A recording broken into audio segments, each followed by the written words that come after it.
पिछले कई दिनों से लगातार सबलगढ़ सहित जिले भर में किसानों के लिए खाद की किल्लत बनी हुई है। बड़ी मुश्किल से पूरे दिन लाइन में लगकर किसान को 2 या 3 कट्टे खाद ही मिल पा रहा है। एक तरफ सरकारी अधिकारी पर्याप्त खाद होने का दावा कर रहे हैं, दूसरी तरफ किसान पूरे दिन में मुश्किल से खाद ले पा रहा है। इसमें भी हजारों किसानों को प्रतिदिन वापस जाना पड़ रहा है। लगातार खाद की किल्लत के समाचार प्रकाशित हो रहे हैं। इस कारण सबलगढ़ प्रशासन हरकत में आया। सुबह एसडीएम वीरेंद्र कटारे ने मंडी में खाद वितरण केंद्र का औचक निरीक्षण किया, जहां कुछ किसानों की किताबों का भी निरीक्षण किया। इसमें 2 किसानों की 2 बीघा की किताबें मिली, जिन पर 2-2 कट्टे 3 बार चढ़े हुए थे। किसान इस बात का कोई जवाब नहीं दे सके कि उन्होंने ज्यादा खाद क्यों लिया। तब एसडीएम ने किसानों को समझाया कि अपने कृषि की जरूरत के मुताबिक ही खाद लें और उतना ही खाद खेत में डालें जितना बहुत जरूरी हो, अन्यथा अधिक उर्वरक डालने से पंजाब के किसानों जैसी हालत हो जाएगी, जहां अत्यधिक खाद और पेस्टिसाइड के प्रयोग से खेती की उर्वरक शक्ति कम हो गई। अब वहाँ फसल प्राप्ति के लिए बहुत अधिक खाद का प्रयोग करना पड़ता है।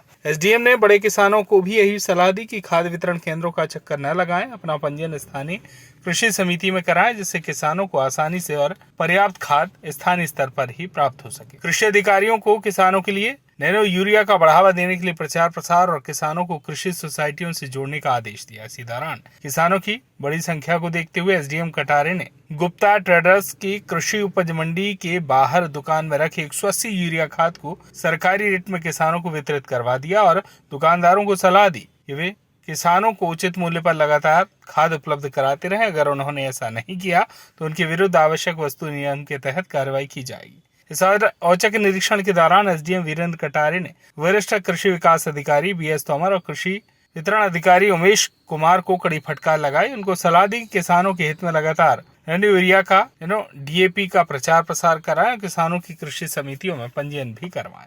आज आप कृषि उपज मंडी में आए हैं खाद का निरीक्षण करने के लिए। 2 दिन से ऐसा लग रहा था किसान ज़्यादा आ रहे हैं, खाद की उपलब्धता और उसको लेकर कई तरीके के समाचार भी देखने मिल रहे थे। तो आपने क्या देखा यहाँ पर? यहाँ जब जांच की और रैंडम जांच की, रैंडम जांच में ये 2 किताबें सामने आई हैं। इसमें आप देख रहे होंगे ये जो किताब में जो इनको खाद मिला था वो इन्होंने फाड़ दिया, ये इन्होंने मिटा दिया। ये सामने आपके सामने है किताब, ये वीरेंद्र रामदयाल खुदगान उनकी खाद थी वो है। ये 2 बार यहाँ से ले जा चुके हैं खाद, उसके बाद भी तीसरी बार ये फिर आए। अभी हमने इनकी जांच कराई थी, कुछ किसानों की जांच कराई थी, कुछ कल जो आपके पेपर में निकला था उसके बाद हमने जांच कराई। वहाँ भी किसान दुकान नहीं, किसान 1600 रुपये में बोरी को बेच रहा है।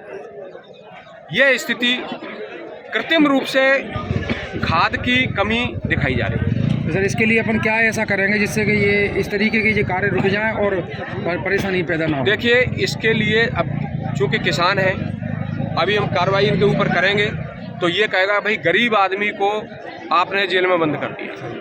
लेकिन अब हमारी भी मजबूरी है कि अगर इस प्रकार से ये कृत्रिम कमी बताएंगे और बार बार लेने आएंगे, इस प्रकार से किताबें फाड़ेंगे, तो निश्चित तौर पर वैधानिक कार्रवाई की जाएगी। सबलगढ़ से रवि सोनी की रिपोर्ट।